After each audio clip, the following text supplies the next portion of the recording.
भारत माता की, भारत माता की। कार्यक्रम में उपस्थित मध्य प्रदेश के राज्यपाल श्रीमान मंगूभाई पटेल, मुख्यमंत्री श्रीमान शिवराज सिंह चौहान, केंद्रीय कैबिनेट के मेरे सहयोगी श्री वीरेंद्र खटीक जी, ज्योतिरादित्य सिंधिया जी, प्रहलाद पटेल जी, मध्य प्रदेश सरकार के मंत्रीगण, सभी सांसद, अलग अलग स्थानों से पधारे सभी पूज्य संतगण और विशाल संख्या में आए हुए मेरे प्यारे भाइयों और बहनों,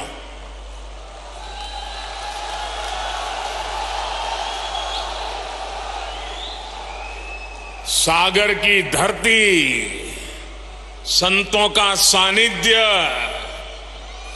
संत रविदास जी का आशीर्वाद और समाज के हर वर्ग से,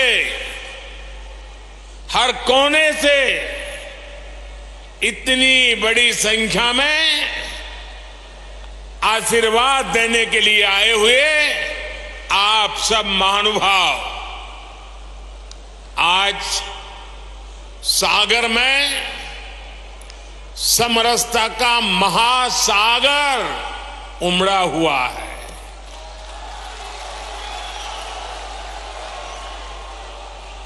देश की इसी साझी संस्कृति को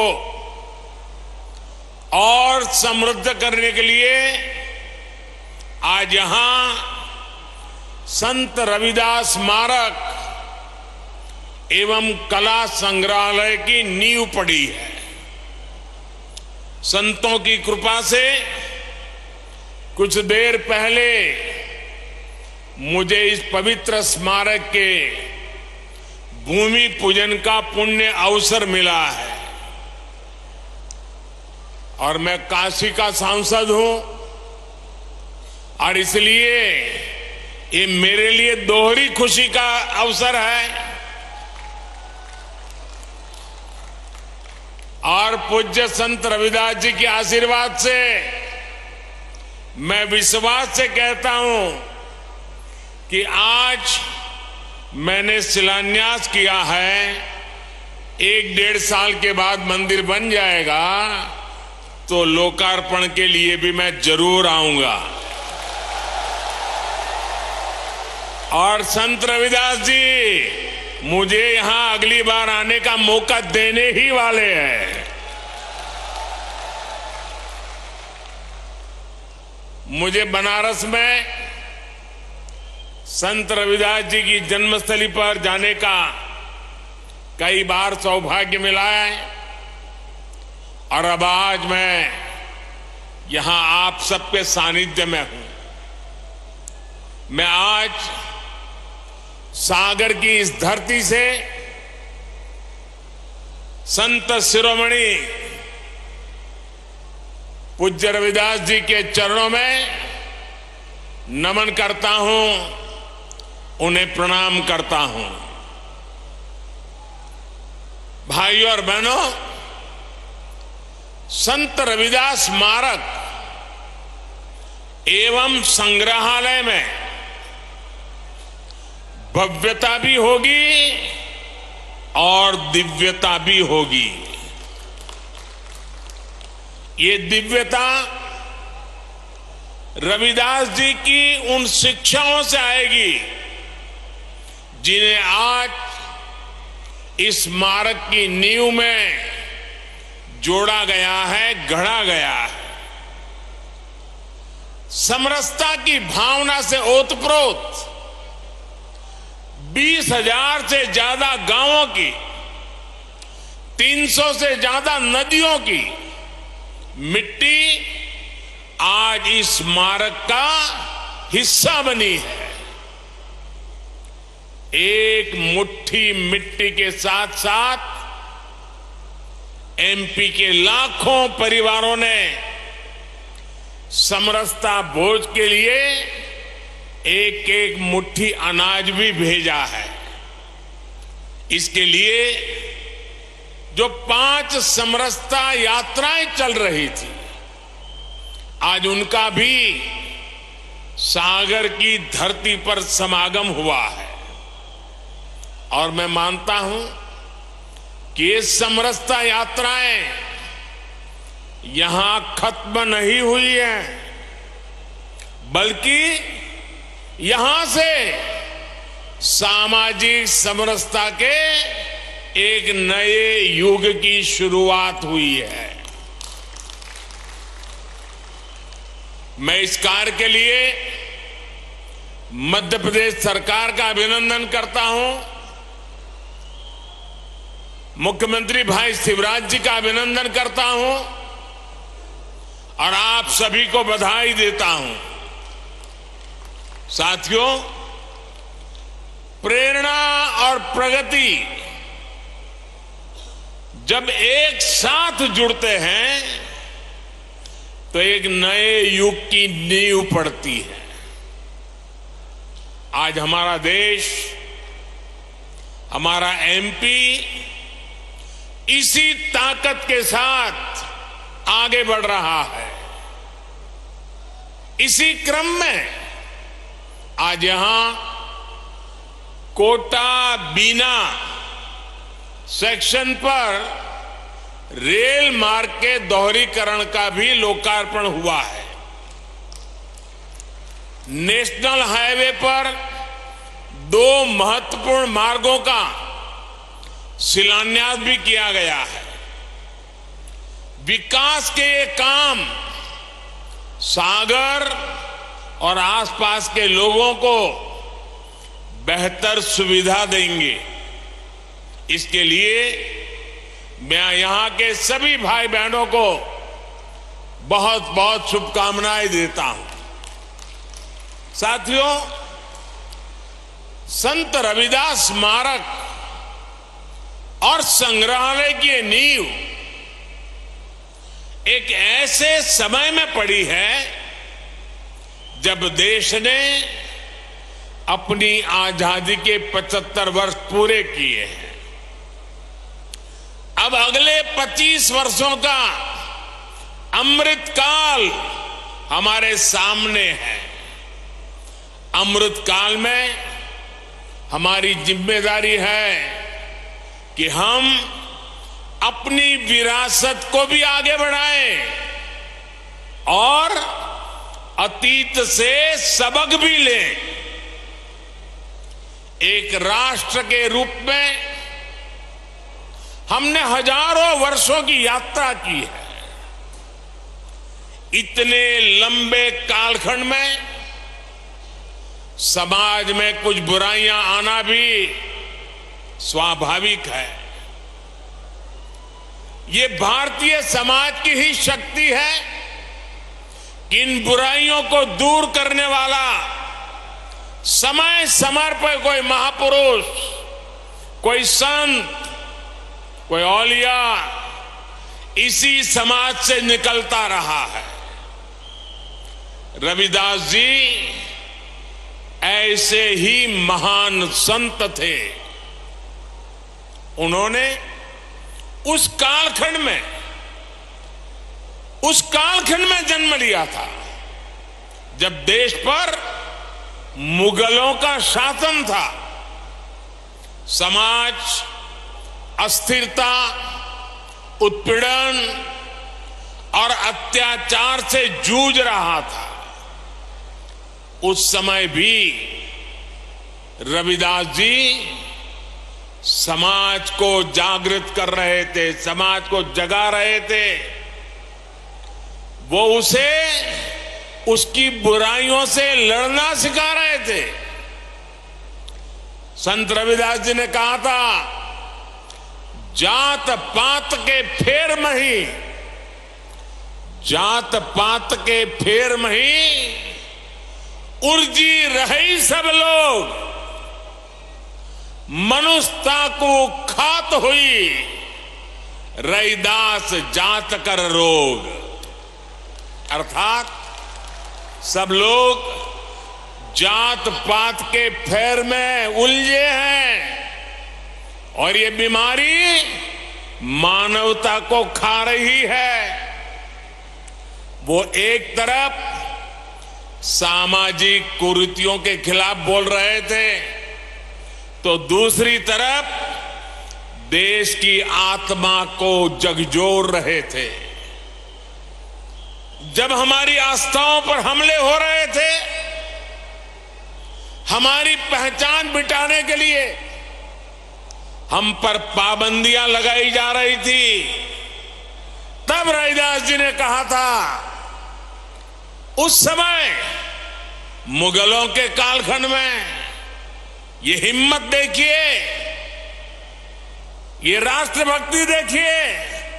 रैदास जी ने कहा था, पराधीनता पाप है, जान लेहु रे मीत, रैदास पराधीन सो, कौन करे है प्रीत। यानी पराधीनता सबसे बड़ा पाप है। जो पराधीनता को स्वीकार कर लेता है, उसके खिलाफ जो लड़ता नहीं है, उससे कोई प्रेम नहीं करता। एक तरह से उन्होंने समाज को अत्याचार के खिलाफ लड़ने का हौसला दिया था। इसी भावना को लेकर छत्रपति वीर शिवाजी महाराज ने हिंदवी स्वराज की नींव रखी थी। यही भावना आजादी की लड़ाई में लाखों लाख स्वाधीनता सेनानियों के दिलों में थी, और इसी भावना को लेकर आज देश गुलामी की मानसिकता से मुक्ति के संकल्प पर आगे बढ़ रहा है। साथियों, रैदास जी ने अपने एक दोहे में कहा है, और अभी शिवराज जी ने उसका उल्लेख भी किया, ऐसा चाहूं राज में, ऐसा चाहूं राज में, जहां मिले सबन को अन्न, छोट बड़ों सब संबसे, रैदास रहे प्रसन्न। यानी समाज ऐसा होना चाहिए जिसमें कोई भी भूखा न रहे, छोटा बड़ा इससे ऊपर उठकर सब लोग मिलकर साथ रहे। आज आजादी के अमृत काल में हम देश को गरीबी और भूख से मुक्त करने के लिए प्रयास कर रहे हैं। आपने देखा है, कोरोना की इतनी बड़ी महामारी आई, पूरी दुनिया की व्यवस्थाएं चरमरा गई, ठप पड़ गई। भारत के गरीब तबके के लिए, दलित आदिवासी के लिए हर कोई आशंका जता रहा था। कहा जा रहा था कि 100 साल बाद इतनी बड़ी आपदा आई है, समाज का ये तबका कैसे रह पाएगा। लेकिन तब मैंने ये तय किया कि चाहे जो हो जाए, मैं मेरे गरीब भाई बहन को खाली पेट सोने नहीं दूंगा।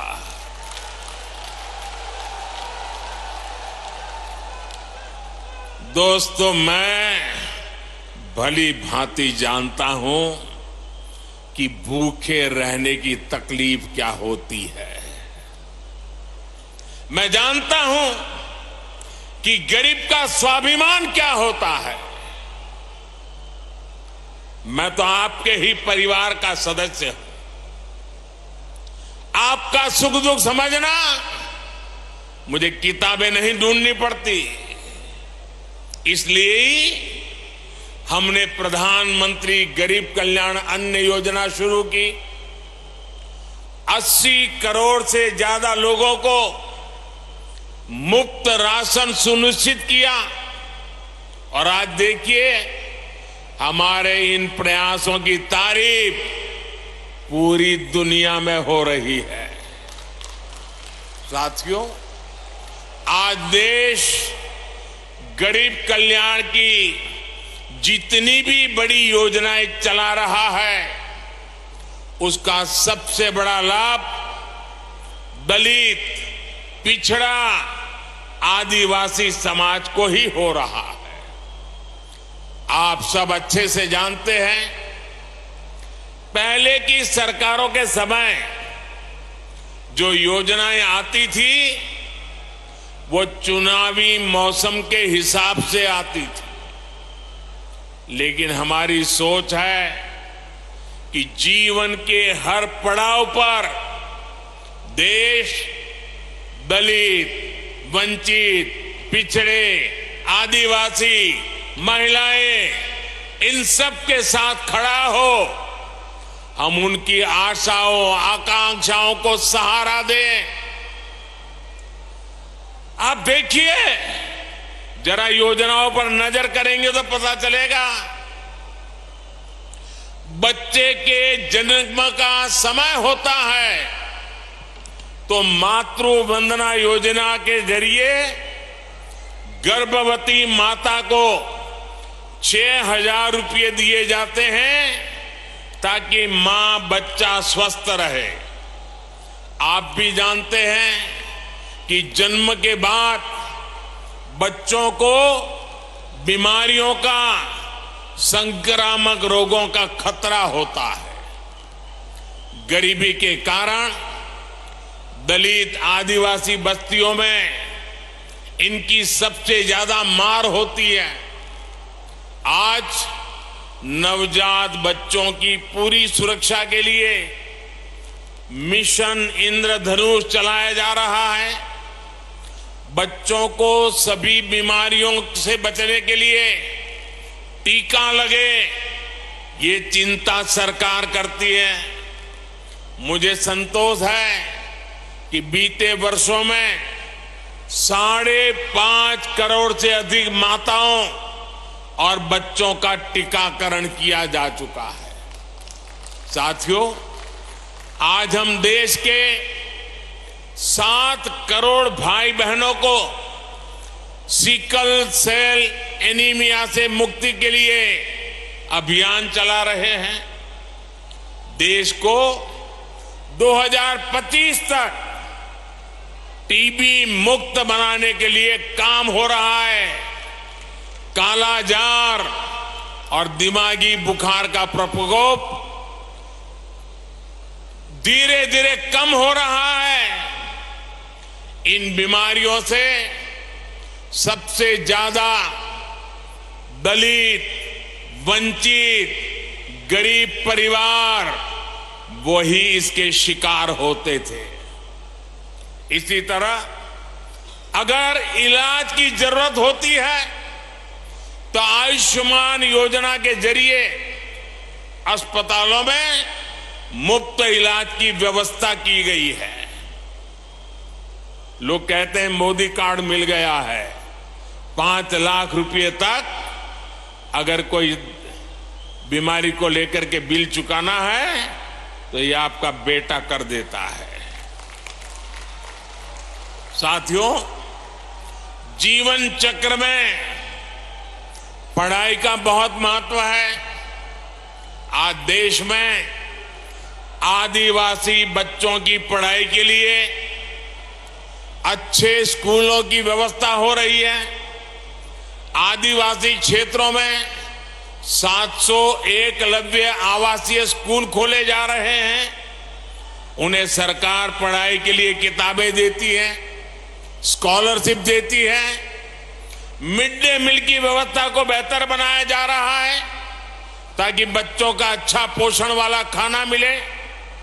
बेटियों के लिए सुकन्या समृद्धि योजना शुरू की गई है ताकि बेटियां भी बराबर से और बराबरी से आगे बढ़े।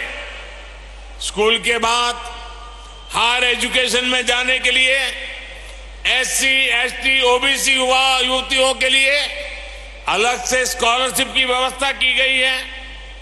हमारे युवा आत्मनिर्भर बने, अपने सपनों को पूरा कर सके, इसके लिए मुद्रा लोन जैसी योजनाएं भी शुरू की गई हैं। मुद्रा योजना के अब तक जितने लाभार्थी हैं उनमें बड़ी संख्या में एससी, एसटी समाज के ही मेरे भाई बहन हैं और सारा पैसा बिना गारंटी दिया जाता है। साथियों, एससी, एसटी समाज को ध्यान में रखकर हमने स्टैंड अप इंडिया योजना भी शुरू की थी। स्टैंड अप इंडिया के तहत एससी, एसटी समाज के युवाओं को 8,000 करोड़ रुपए की आर्थिक सहायता मिली है। 8,000 करोड़ रुपए ये हमारे एससी, एसटी समाज के नौजवानों के पास गए हैं। हमारे बहुत से आदिवासी भाई बहन वन संपदा के जरिए अपना जीवन यापन करते हैं। उनके लिए देश वन धन योजना चला रहा है। आज करीब 90 वन उत्पाद को एमएसपी का लाभ भी मिल रहा है। इतना ही नहीं,